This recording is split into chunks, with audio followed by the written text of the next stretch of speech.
Hello and welcome back to Pop Culture Yearbook. This is the 1994 episode, part 3. I'm your host, Brad. I'm Pete. And we still have our special guest with us. Tell him your name.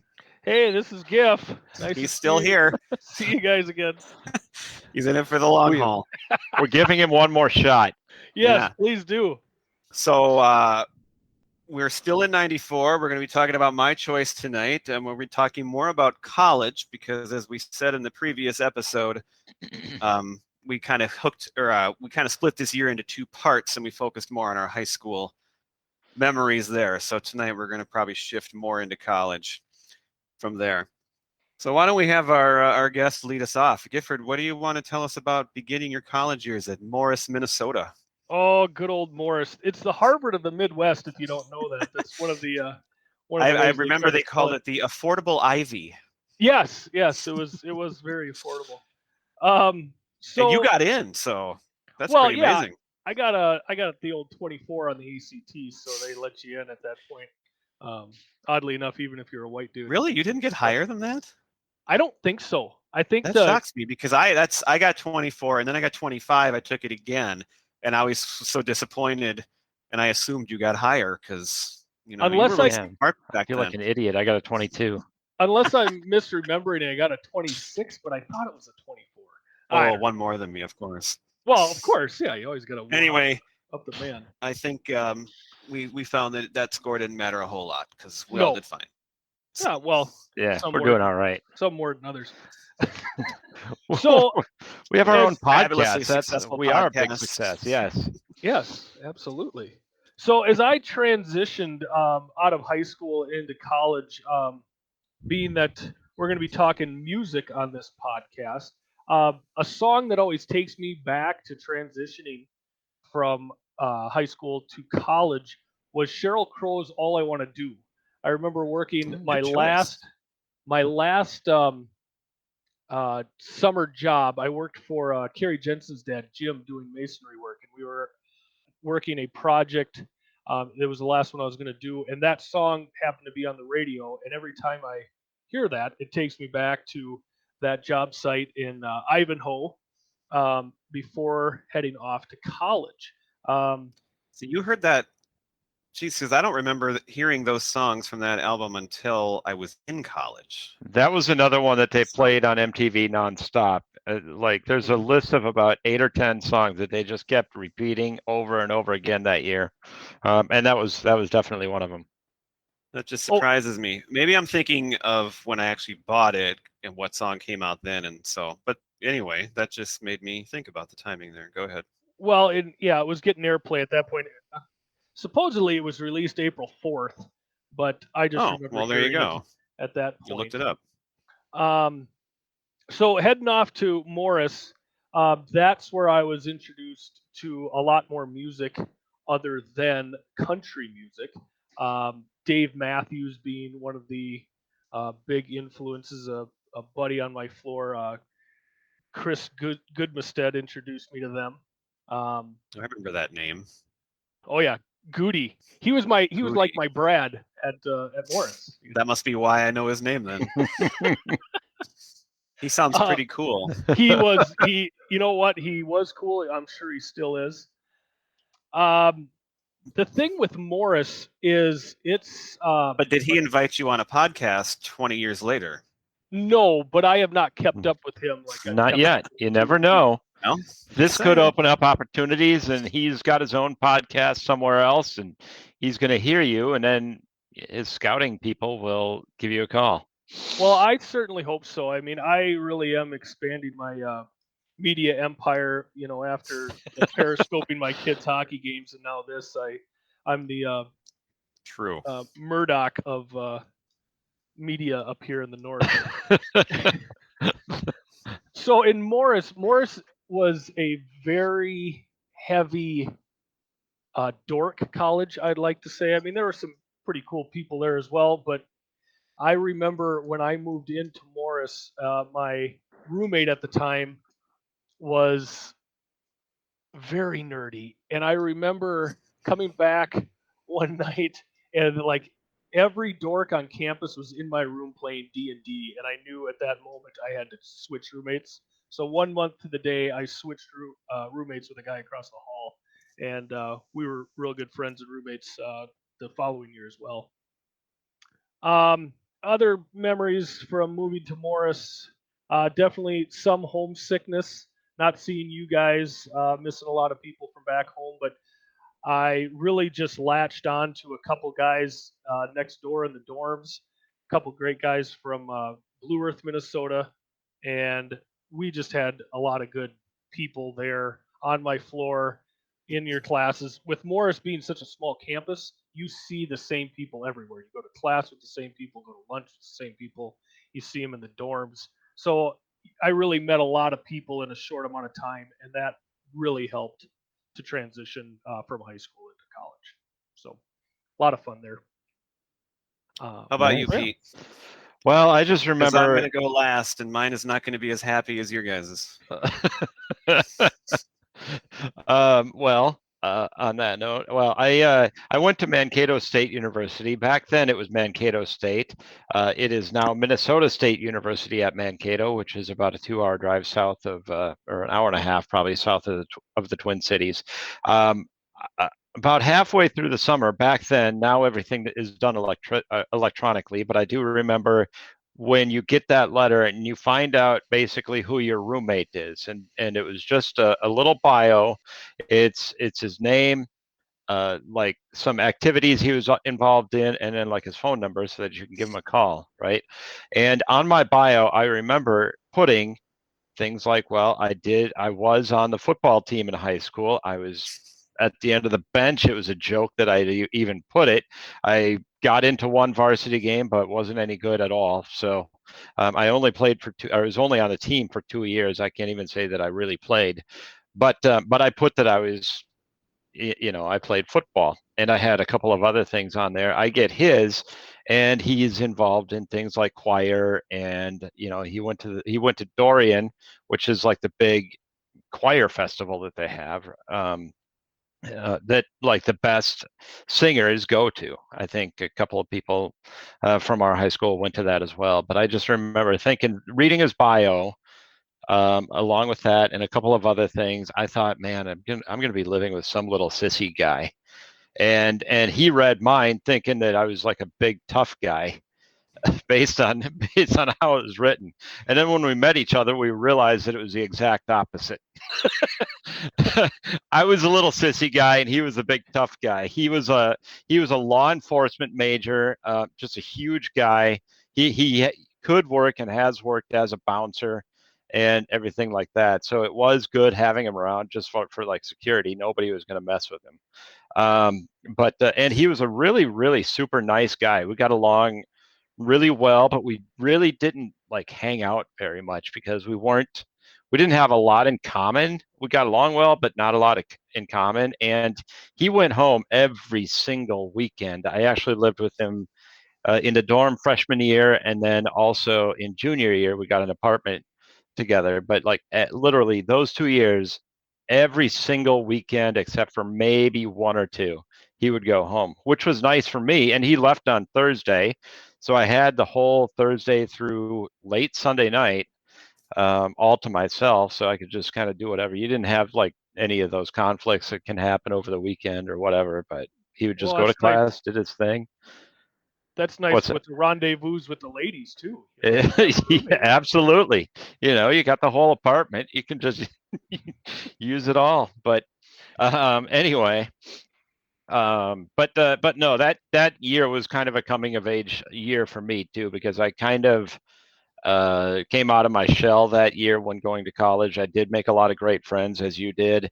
That first year, just got a lot of great memories going out. I wasn't much of a partier in high school, but then I kind of started up when I went to college more so.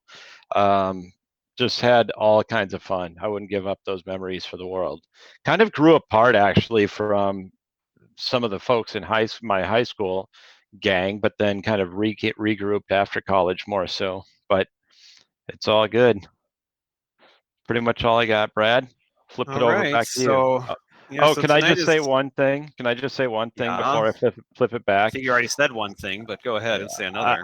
I want to express my sincere apologies to the people of Roslyn, Washington, for my error in the last episode. In the previous episode, I had said that I thought that the show Northern Exposure was filmed in Minnesota, which it was not. Upon further review, it was identified that it was filmed in Roslyn, Washington. I don't even know why I thought it was filmed in Minnesota. And who I swear informed to you of God, that I thought that. information? You did, Brad. Yes. Thank you. I think I questioned it on the show too, but I You just did figured, question it on the show. But I looked it up, Roslyn, and Washington, we love you if you're listening. tell your friends. Tell your friends, yes. All right, so Follow you us on guys, Twitter, Poppy Yearbook. you guys went to college, and we're all the same, but we're all different too. And I always thought I knew what was going on, but when I went to college, and see, the thing is, I was always going to move. I love Tyler. I love growing up where I grew up. I still love that I grew up there, and I wouldn't trade that for anything. But I was always going to leave. I was always going to go to the cities, and I was always going to live in a big city, probably Minneapolis or a suburb around there. So I was like, all excited. This is it. This is going to be great, and I'm going to be independent. I'm going to go to college, and I've been in high school, so it's going to be great. Well, that's not how it went. So I had a really bad start to college. I was planning to go to the U. That's where I always wanted to go. My brother told me not to go there because he almost flunked out his first year, even though he's really smart. And he just said it was way too big for us country kids. And so he found Augsburg, which is right across the interstate, or not even the interstate, just right across the street from the U, like literally across Riverside Avenue. And it's this tiny little private college. And so one of the reasons I didn't look at it much is because it was really expensive, but we got enough help and figured it out. And so I'm like, okay, that sounds great. It's a small school, which is what I'm used to. And I'm going to be right by the U. I'm going to go to football games. I'm going to still be right there, and I'm going to be where I want to be. My roommate situation was also great. That was probably one of the best things that happened for me my freshman year. So my roommate was also a football player, a big one, an offensive lineman. And he was awesome. And he was, a guy like that can intimidate me quite often, but he was just a big teddy bear. He was such a nice guy, and he was smart, and he was very nice to me as a roommate, and we got along great.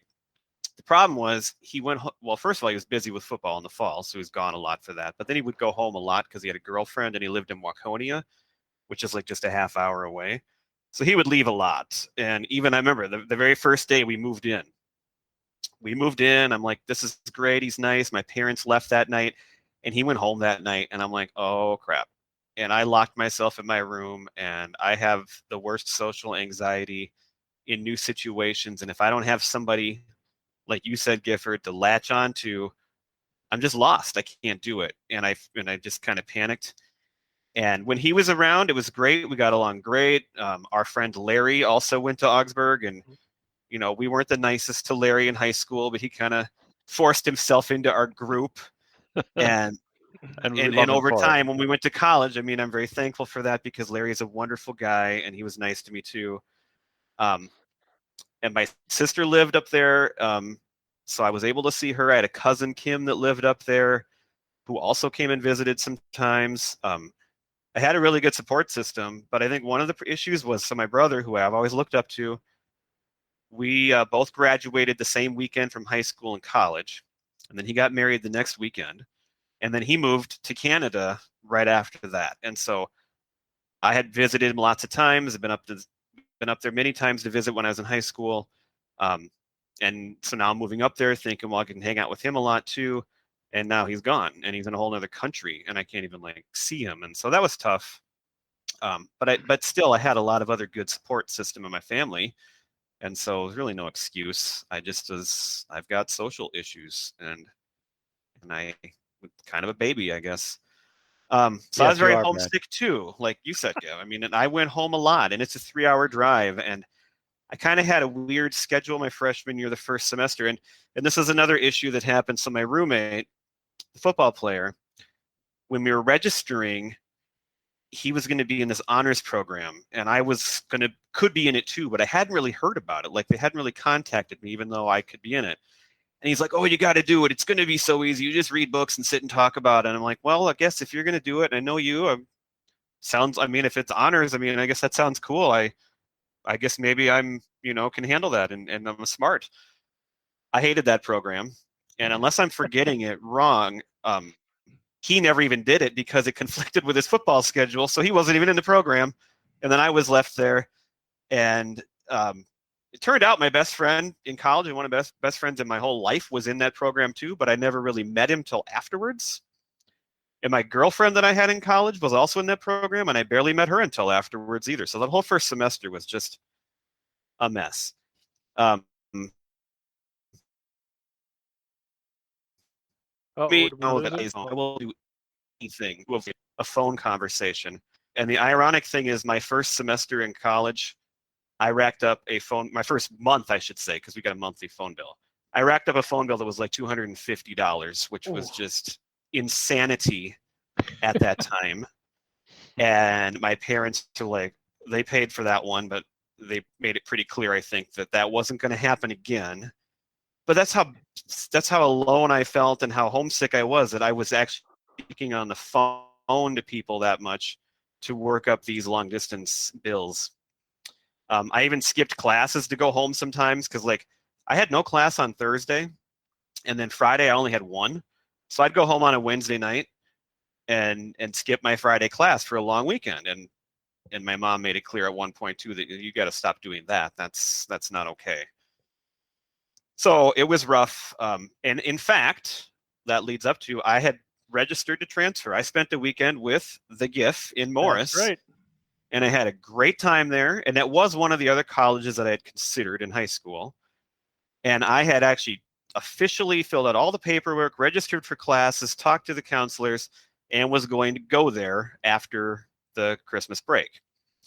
And looking back, that was just also insanity because, first of all, I was going to go there to be more social. I was going to live with my friend Josh Griebel, who is a real life hermit who does not leave his room or talk to anybody. So that wasn't going to help. I would go and visit him, like knock on his door, because we lived in the same dorm, just on different floors. I think he was just a half floor down. And I would go and knock and try to get him out of his room, and I would knock on the door. You'd hear him say, "Come in," and like just his desk light would be on, and he would be at his desk just reading something or listening to music, and like the shades would be drawn. I mean, like I couldn't get him to. That's how he was in high school too. I loved him. We would go drag him out of bed. We would have had fun in the room. It would have been a good roommate because I know him, but it would not have been a good situation. And then my plan was going to be to transfer back to the U in a year and a half. So just constant moving, and it's just not good. So I don't remember exactly why, but sometime in December, my roommate, Dusty, who I brought up, along with Larry and a couple other people, convinced me to stay. And I changed my mind at literally the last. I hadn't been in enough classes my first semester that there's a J term in between first and second semester. And sometimes people take a class and sometimes they don't, because if you have enough credits, you don't have to necessarily, but you can get something like checked off your list. But I had to take a J term class because I was that short on credits. And there was like only one class left to take, and it was called spreadsheet physics, which is everything I would never understand. But my roommate, Dusty, was in it. So I'm like, okay, well, if I'm going to stay, I might as well take this class with you. And then that's the class where I met my great friend, Dave, who we've discussed on here and helped form this podcast. So that's in 95. So we'll get back to that later on. But for whatever reason, I stuck around. After Chris, everything changed. I met the girlfriend I had for 2 years, which, didn't last, but it was still great. My roommate was not playing football anymore. Everything got more comfortable. And I'm so happy that I did not leave Augsburg because everything worked out great in the end. But that first semester was not good. That would have been very interesting if you would have. I mean, it's good that you didn't come to Morris. Yes. I think you would have. Well, and I would have just latched onto you. You probably would have gotten sick of me and like. Well, the thing that I'm wondering is because you were planning on transferring, after sophomore year, which Right. that was Which you did. which was my plan the whole time. Go to Morris the first 2 years, get my feet wet in college, and then finally go to the big city, and go to the main campus. And when I moved there, I joined a fraternity because I didn't know a lot of people. I knew a couple guys coming out of Morris that were going to join that fraternity. But I wonder if I would have ended up, if we would have got a place together, or what Oh, trajectory true. my Well, life would that's have actually true taken. because so after my sophomore year, when I moved out of the dorms, so my friend Dave moved out. He transferred to Concord in Moorhead, and then my roommate Dusty. We had kind of drifted apart at that point. I mean, we were friends still, but I don't know. We weren't going to live together, and I ended up living in a studio apartment by myself for my junior year. So I could have maybe lived with you. I had nobody else to live with, which was also great. That actually turned out awesome. I love that year alone. Mm-hmm. Because by that time I had figured stuff out. But since you bring it up, it's just interesting. I was actually living alone that year. Right. Yeah, Um, it would have been a big change for me as well. But I just don't think you would have necessarily enjoyed Morris all that much. We would have had I don't fun. I mean, there are a know. lot I of mean, good I had people fun there. there for a weekend, but I don't think it would have made my life change in any better way. So Right. I was able to figure out who I was, and I was able to get, once I got into kind of the English department and more into my major, I got a job at the writing lab in Augsburg, and everything just worked out from there. So it was great. Anyway, long story longer, this all brings us to my choice for tonight. So I chose Weezer, the Blue Album, their debut album from 1994, Great choice. because I really associate that album with college. And really, this is where, I mean, I was always a huge fan of music and listened to more music than any of you, any of my friends. Most of you, like Pete, you would listen to stuff that I listened to, which I always appreciated. Um, but I get most of it from my siblings because they were in college and they were older. But once I got to college, it was like this whole new world because living in Tyler, we had like one radio station, and we talked earlier. We could hear Nirvana. We heard some of the big stuff, but it was mostly pop. We did not get MTV in Tyler. It was not part of our cable package. Oh, really? So we know. So we were stuck with basically, we watched a ton of country music television, even though we weren't big country fans, just because we liked the videos. And there was some stuff we liked. I mean, you kind of had to fit in, but some of the videos right? you had to laugh at because they were just so hilarious, like in a stupid way, but some were actually good. So this was a big transition year, music-wise, though, too, for me, because this was like, I went up to Minneapolis. I'm living right downtown Minneapolis now.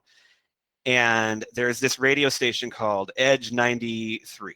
And there's another radio station called Rev 105. And these two radio stations are like heaven. So what Weezer represents to me is the 90s sound and how like it transitioned a little bit away from grunge. I mean, grunge is still big. Those bands are big. yeah. And Weezer has a lot of really good guitars, but also more of that alternative 90s sound that really blew up right there in the middle of the decade. And we're going to talk about a lot of great songs, I think, in a little bit.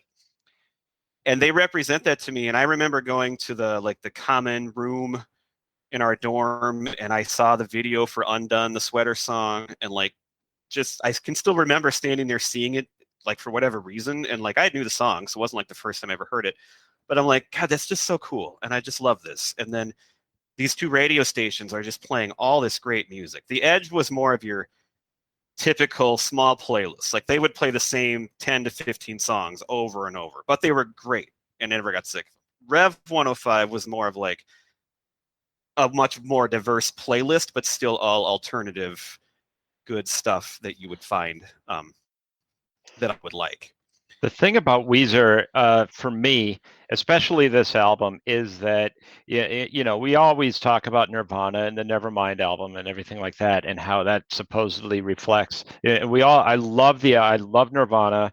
Nothing against them at all, but people talk about how that reflects the attitude of that generation, whereas Weezer, I think, actually does that more so. It's a little bit, not everybody was always angry all the time at the world and stuff like that. Angry. No, we weren't angry, not usually. But Weezer is like just more fun and upbeat, great music to listen to, and it was a little bit more positive than some of those grunge bands, my Well, opinion. and so they kind of represent, like I said, that another sound. Which so maybe my favorite band of the '90s, or one of them anyway, is Everclear. And they're just awesome, alternative, and they're fun and they're happy, but they're hard, and so Weezer and Everclear were kind of like the two that really took that to a new level for me. And those radio stations were a big part of my like opening up this new world that I loved, because I love music and I love to talk about it and find new stuff. I still today. The reason why I picked this album, so I've already said I represent it with that, but so this came out on May 10th. So it came out actually before I went to college, but it didn't hit like right away, but just 1 month after Kurt Cobain died. And what's kind of interesting is that Rivers Cuomo, the lead singer, I found a quote by him where he had heard Smells Like Teen Spirit, and he just totally thought like he should have written that song. Like that was the kind of song that he should have written. And then, right when Kurt Cobain dies, his album comes out, and it's got a lot of great songs like that on it, and he just becomes huge. You guys both brought up like dorks and nerds, and I mean, this is like, they have a different look. They don't have the long hair. They're nerds. Rivers Cuomo's a nerdy looking guy, and it's like this nerd culture where nerds are cool again. And so they represented not just a little bit different sound, but and it wasn't the same as Nirvana, Pearl Jam, Soundgarden, which, some of those, even though they're all great, they start to run their thoughts Pearl because they sounded so similar, even though they're awesome too. But so they gave it this different look. And so that's what I love about it. So this album, though, is huge. So I thought it's a good one to talk about. It sold over 3.3 million copies in the US so far, and over 15 million worldwide. It was produced by Rick Ocasek of the Cars, who just passed away a year and a half ago or so. But so that was a big thing in, I think if I read it right, like they were going to produce it themselves. They weren't really into that. But once they learned more about the Cars, or really realized, what he could do, that became a really good match as a producer. And then I'll just say this, this review I found of this album, and then I'll let you guys say what you think too. So this is from Pitchfork, but they said Weezer's 1994 debut, filled with geeky humor, dense cultural references, and positively gargantuan hooks, took alt-rock in a striking new direction. And that's pretty much sums up what I'm trying to say there in a fancy writer way. It's on all kinds of like top list of the 90s. It was number 299 at one point on the Rolling Stone list of top 500 albums ever, not just like 90s or anything. So it's generally considered, great. And I agree with that. One other thing about Weezer for me too, I'm a huge fan of Weezer, but this is the only album I've ever owned. I love a lot of their singles, and I still love a lot of their stuff to this day, and I've seen them in concert twice. But they're kind of like Prince to me, which I said in a previous episode, where I love all their singles and I love all their big hits, but I don't really sit down and listen to a full album unless it's this one, which is like stands alone to me as just better than anything else. And so I thought that was interesting when I realized how many things they've put out, that this is the only one I actually owned. Yeah, I did listen to the Green album in the last couple of weeks, just as a follow-up to as a follow-up to listening to this one. I thought that was just about as good, and I think I could like that one just as much as the Blue album if I gave it a few more listens. Sometimes it just takes a few to get to like it. I like Weezer in the sense that they're a band that they don't take themselves too seriously. Kind of like some of the things that you were saying. The band that almost reminds me of kind of the same thing would be the Bare Naked Ladies. Kind of in the same vein, where they're just funny, they're just out there having a good time, not taking themselves too seriously. Bare Naked Ladies is a step further though, because they're almost like intend to be comical in some of their songs. But it just kind of reminded me of them. As far as the music, can I just add on to that? Yeah. So, and I've liked Weezer forever, but they are a band that definitely has like turned off a lot of their fans. And there was just an SNL skit like 2 years ago that really, it was like just out of nowhere. It's like, where is this coming from? But it was Matt Damon was the host, and there was this big fight at the table about Weezer and whether they were still good or not good. And Leslie Jones and Matt Damon just about got in a murdering match with each other over it. And she was the hardcore fan who said they put out 2 perfect albums and everything since has just been terrible. And he's talking about how you're overlooking their catalog and there's all this other good stuff in there. And that's what their fans think, So they definitely create strong reactions. So whether you love them or hate them, I think this one is pretty much universally loved. Yeah, but they've taken people in other directions since then. Well, in this listening back to this album, it just hits you in that right in '94. It took me back to going to parties. It would be playing on the stereo when you're at the parties, or if you're just sitting in your dorm room hanging out with friends. I mean, all these songs were just woven into all of those memories of that first year of college. So I really enjoyed listening back to these songs again. Yeah, I thought that's because I didn't know what again, you have the little bit different taste, so I was curious if you were a fan of what you thought back then. The ones that I connect with are the ones that got the airplay. Right. I didn't sit down and I don't own this album, but the songs that like Buddy Holly, Undone, Say It Ain't So, those are the ones that really brought back a lot of those memories from '94. Did you know, fun fact, that the song Buddy Holly was almost not even on the album, even though it was the biggest song? Because now it's funny because you talk about them being cheesy, people not liking a lot of their stuff now. They almost left it off because they were afraid it was too cheesy. And then it turns out to be this big song. And I think part of it is the video. The video is awesome with the happy. Video is great. But it's just such a great sing-along song. So it's to think that could have been left off is just kind of also ironic. What I thought was funny was that they were thinking about leaving off Buddy Holly, but they tried to include a song, Michael and Carly, on the album. Those are the 2 women that ran the fan club at the time. So I'm assuming that was just an attempt to get laid on their part if you include a song with the presidents of your fan club. But that song Did it work? Is what I want to know. I hope so, because it was the B-side. It was the B-side of Undone. Huh. I've never heard of that one. Released. Yeah. Huh.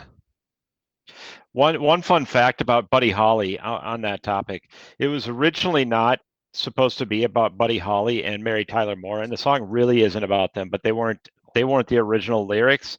Originally, it was Fred Astaire and Ginger Rogers that were in the original lyrics. But the more they worked with it, they just couldn't get it to work and sound right. So they thought with the right number of syllables and whatnot, Buddy Holly and Mary Tyler Moore worked better with the music, which I found to be an interesting little fun fact. One other thing that I learned too about the Sweater song as I was researching it, this is a song it's about slowly going crazy or going insane.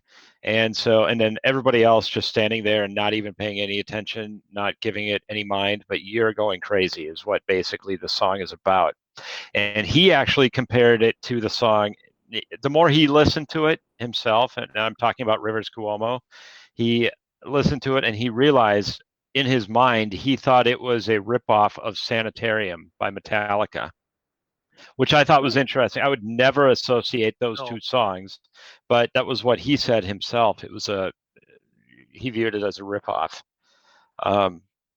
But that was interesting. As far as the music itself, it's really, the more I listen to this album, it's really, really hard to pick even my top 5 favorite songs on it.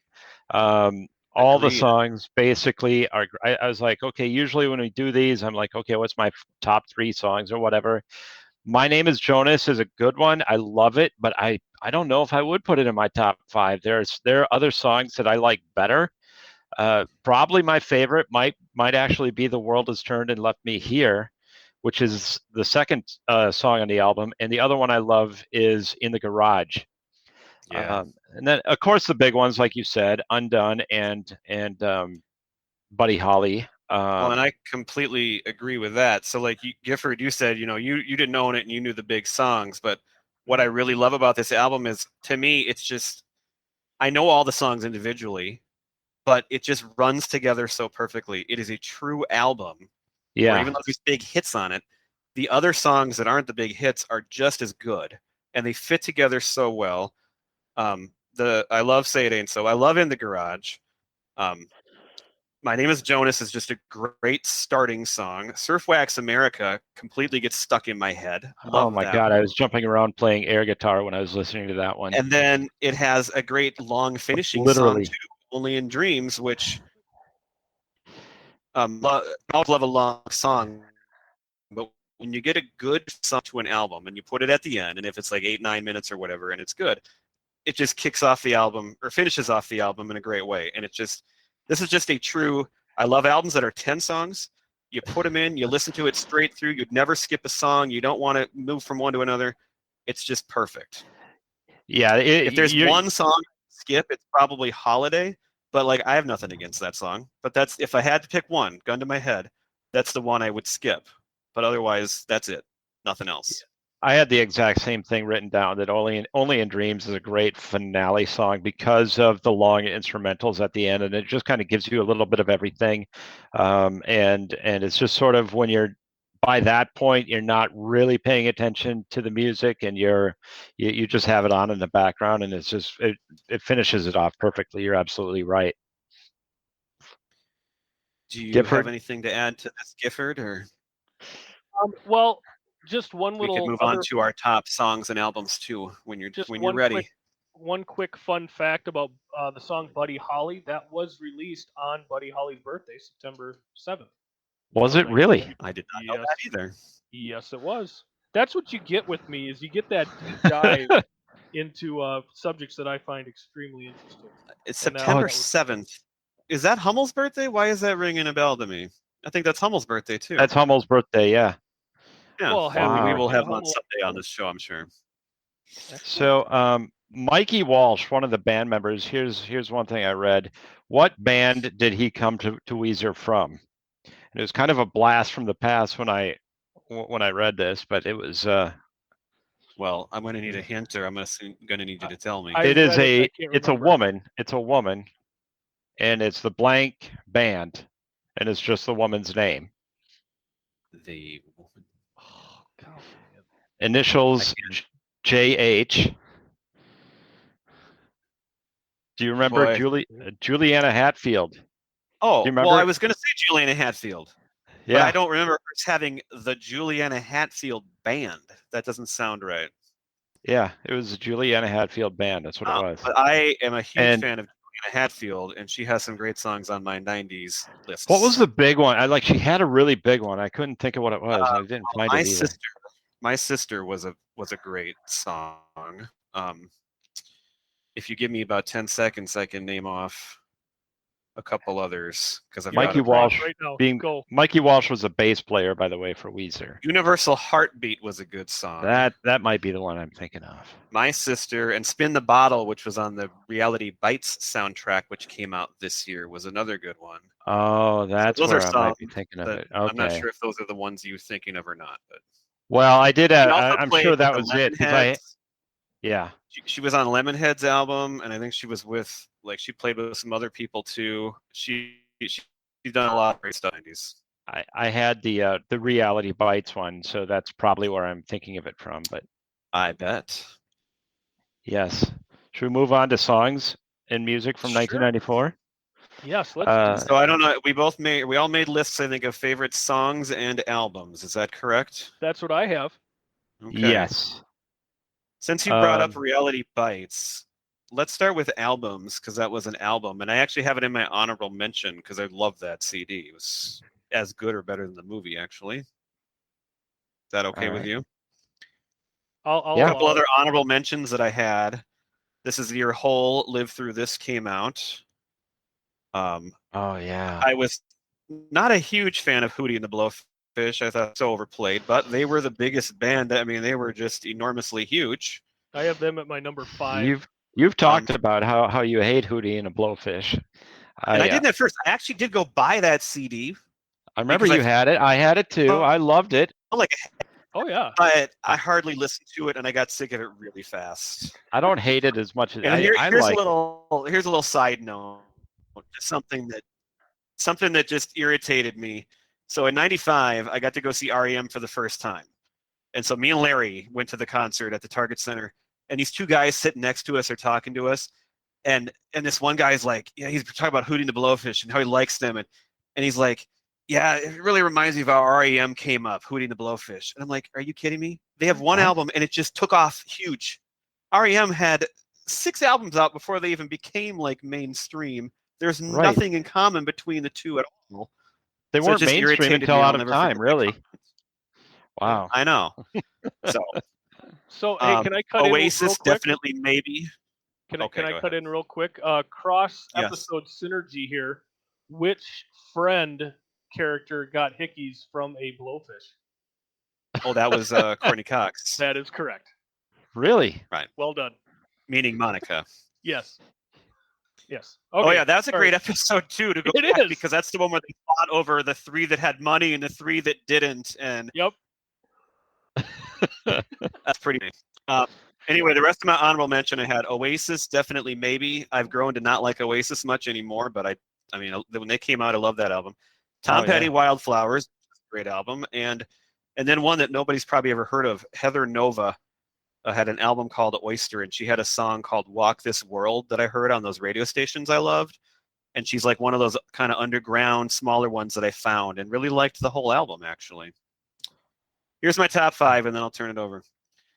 And apparently, when I made my list, I didn't include Weezer because we were talking about it, because I don't have it in my top 5, and that's obviously stupid. So I guess I have it on its own plane because we already talked about it, so I'll just leave it off for now, but I'll acknowledge that I don't have it on the list, which would obviously be dumb. If it was going to be there, I'd have to remove number 5, which is Toad the Wet Sprocket. This is their follow-up to my favorite album. I actually just listened to their album from '91, Fear, today, which has Walk on the Ocean on it. This is their follow-up, Dulcinea, which was also great. Number 4, I have Sugar, File Under Easy Listening. Sugar, who had Bob Mould. And they had 2 awesome albums in the mid-'90s. I remember Number you had 3, that big poster. Liz Phair, Whip Smart, which I loved Liz Phair. Fell in love with her with that one. And Supernova.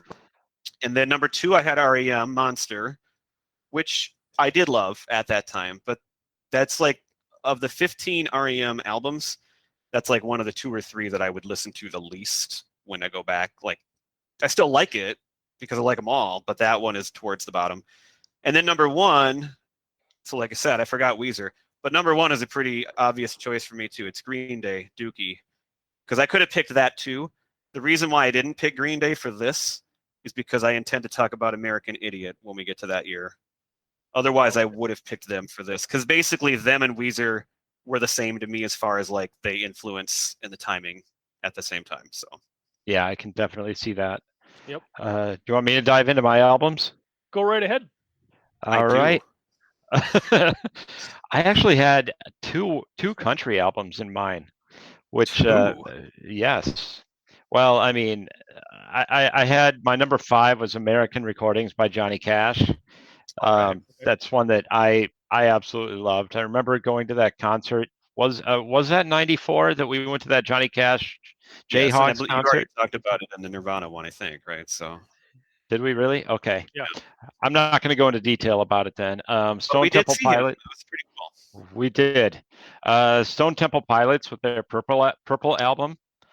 That was one that I had on my nonstop playlist, listening to it all the time. I also had Dookie. I had Nirvana Unplugged, which we talked ad nauseum about in the last episode. I left that off too. I guess because the ones same thing include.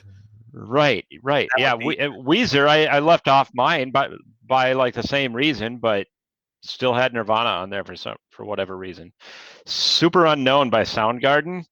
Oh yeah. And The other country one, very underrated, and I'm not sure why this group didn't become bigger than they were. The Mavericks, Oh What a Crying Shame. And I will second that. That is I- awesome. And they were country, but they're kind of their own thing. They I are. mean, they are country, but they've grown beyond that. But man, they were awesome, and they have put out. I didn't buy albums, but I've heard other newer stuff. I mean, they're still around. They're still playing. They are. I re-listened to that album because this made me think of it, and I re-listened to that album just a couple of weeks ago, and I was like, wow, every song is fantastic. Why did they not become more mainstream than they are? I'll never know. Maybe I'm thinking of it wrong, but I think he's another guy, Raul Malo, the lead singer. Wasn't he a guy kind of like Dan Wilson from Semisonic who was a great songwriter and wrote stuff for other people? Or I think that's right. When you say that, that makes a lot of sense. I feel like I remember that too. I think that's a great comparison because Semisonic, what an amazing band who never took off the way they should have, but their lead singer, fabulously successful, wrote for everybody, including Adele and Taylor Swift. And yep. So I guess if I'm right about Raul Malo, that's a great comparison between those two bands. All right. Wonderful. Giffy. That rounds out my list. Well, I have been emboldened by Brad always making his top fives larger than 5. So I'm going to put my honorable mentions in here as well. Honorable mention, I've got Clint Black, One Emotion. I thought that was a wonderful album. Follow up to his, what was the one? He had Out of Time. We had Killin' Time. I remember that one. He had Killin' Time and No Time. It was the follow-up to No Time to Kill. No Time to Kill. Yep. Number 7, I had Stone Temple Pilots as well, Purple Album. And then Blackhawk's debut album, Blackhawk. I remember that too. Very good as well. That was one of those big CMT videos. Yes. Fans. So I had Hootie and the Blowfish Cracker Rear View as number 5 on my list. I had Ill Communication by the Beastie Boys for number 4. Oh, yes. That's an oversight. That's an oversight on mine. It wouldn't be on my list, but I totally missed that one. I haven't seen that anywhere. And then I had Dookie at 3. Not a Moment Too Soon, Tim McGraw's debut album at number 2. Yeah, I actually had that in my list of memories, the song Indian Outlaw and that video and how ridiculous it was. He's got a guitar. That doesn't age well, that song. No. He's got a guitar around his neck for that entire video and never plays it once. I think Bono does the same thing in the With or Without You video. I don't think he plays the guitar either, but it's hanging around his neck the whole time. So absolutely, they're just the same. What's funny though, we made so much fun of that song and Tim McGraw and thought he was such a fool, and he turns out to be this huge star not long after that. Star, absolutely. And then it wasn't for that song, but he was huge. And then my number 1 for 94 is Under the Table and Dreaming by Dave Matthews Band. That album I listened to over and makes over sense for and you. over and over and over again. So that's my. I did really, really love the song "What Would You Say?" Like, or no. What's the one I love? Ants Marching. Is that the one, or is it a different? That was the big one. Okay, would you like me to sing it for you? Nah. I'll just go check it out later. Gifford, we don't want to get sued by Dave Matthews for copyright infringement. Well, whatever I sing is going to be so far different than their version that you couldn't possibly sue me for copyright infringement. All right, Giff. While you're going, why don't you go on and do your songs next, and then I'll go, and then Pete will go, and he can finish it up for us. Excellent. Well, again, my top 5 songs are not 5 but 8. I have 10, so. Well, I'm a guest. I'm not. I've played by the rules. I have at number 8. I have "Closer" by 9 Inch Nails. Number 7, got to go with Indian Outlaw. It doesn't age well, but man, that just catapulted him onto the national stage. Number 6, my transition song into college, "All I Want to Do" by Sheryl Crow. Now getting to top 5, "I Alone" by Live. Oh, nice. I loved that song. I had it written down, and I took it off for some reason, but I was obsessed. And that's a great album, too, by the way. Every Yeah. time I hear that song, it reminds me of you because you're the one who really Oh. played that for me. And you do like the cup of your hands, and yeah, like right in my face every time you play it. Number 4, I got Sabotage by the Beastie Boys. Number my God. 3, I went with Undone by Weezer. It just takes you right back to 94. When I Come Around by Green Day for number 2, and my number 1 is Ants Marching by Dave Matthews Band. All right. Good list. All right. And again, I kind of left off. So originally, I threw out the idea that we should do our top 5 '90s songs because I was kind of going with a '90s music theme. Sure. And you guys pretty much nicked that. Yeah. So when I went to the '94 songs, it was actually harder for me because I have a set of songs in my head that I just say, these are my '90s songs. When it went to '94, I'm like, I got to 10 and I was hardly done writing them down, but I stopped at 10.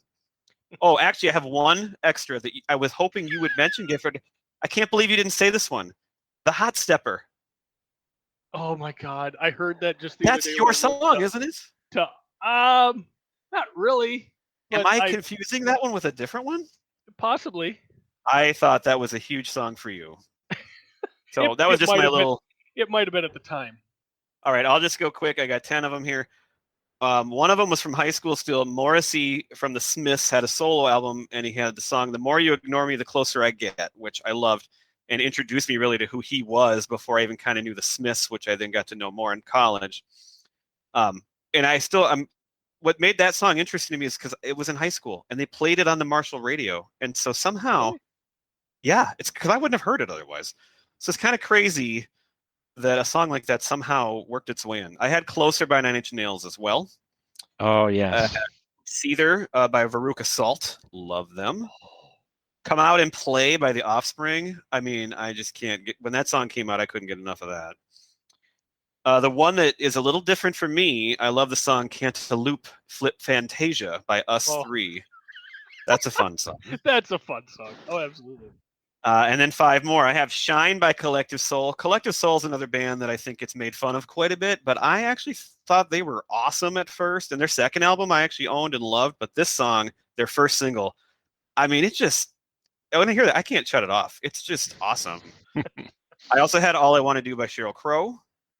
One that you did not say that really makes me think of high school is "Linger" by the Cranberries. I love that song, and I can still picture like driving around at night in somebody's pickup, and we'd be listening to "Linger" because it was so Whose pickup huge. were you driving? It would have been Chad. I wasn't driving it, but I was in it. Probably Chad. And then number 2, you mentioned Soundgarden, Pete. "Black Hole Sun." That just blew me away, and the video was awesome. And then the song that came out in '94, which is kind of like my favorite song of the whole '90s. It's a one-hit wonder, but "Possum Kingdom" by the Toadies. That song is just a perfect rock song. I love it. I love everything about it.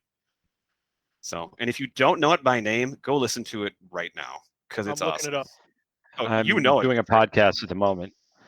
It's about the guy. They go down by the and at the end he's like, "Do you want to die? Do you want to die?" Yeah. Okay. There you go. There goes the copyright infringement. I know. But... All right, Pete, finish us off here. Well, we did match on most of them, but I got a couple of new ones. So I had this is like categories, right? Where we go read off all our answers. And, we matched on those. That's how Brad gets down to 5. He gets a top 5 after he crossed off all the other ones we matched on. I had "Interstate Love Song" by Stone Temple Pilots. I also had "Live I Alone." I had "Sabotage" by the Beastie Boys.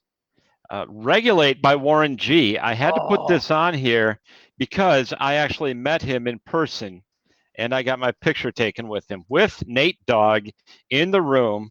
And this was about a month before Nate Dogg actually died. So, but this was actually Where's that picture, Pete? I can maybe I'll post it on Twitter. I'll put it on our Twitter page once I find it. "Basket Case" and "What's a Frequency, Kenneth?" and "Black Hole Sun" rounds out my top. Did I have more than 5 there? I might have. Seemed like I think I did. That's good. all right. That rounds out my list. I think "Black Hole Sun" was my blind spot on that one. completely blanked on that one. Yeah. That one takes me back to college probably more than any song, because that was playing. I just remember the cafeteria at Mankato State had these TVs. It was like these big tube TVs back then, no flat screens, and they would always just be playing videos nonstop, and that was the one that would always playing. And I just Such a remember great video. That's what you That get. one was. and Basket Case. Those are the two videos that I could just picture like all the time. Yeah, definitely. All right. Well, I think that wraps up my college memories and my love of music. So, Pete, if you want to finish this up, unless anybody has All anything right, else to I'll say. take us home. Well, that's going to wrap up our third installment of the 1994 episodes. Stay tuned for our next episode, which we are going to be discussing the movie Clerks, which came out in '94. Be sure to follow us on Twitter at Pop Yearbook, and that will do it for our show. And Facebook too. Oh, and Facebook, yes. Thank you. Follow us on Facebook as well. Okay. Bye. See you next time. Bye. See ya.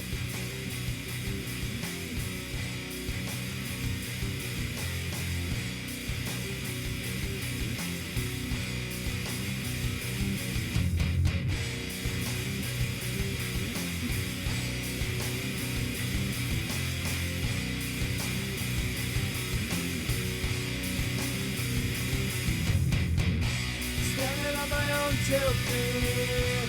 No one's here to comfort me. Sorry for what I have done. Sorry that your son is gone. 7 steps and it will be my last. Hands tied, tell me on my back. I turn and I look to you. I'm scared, but there's nothing I can do.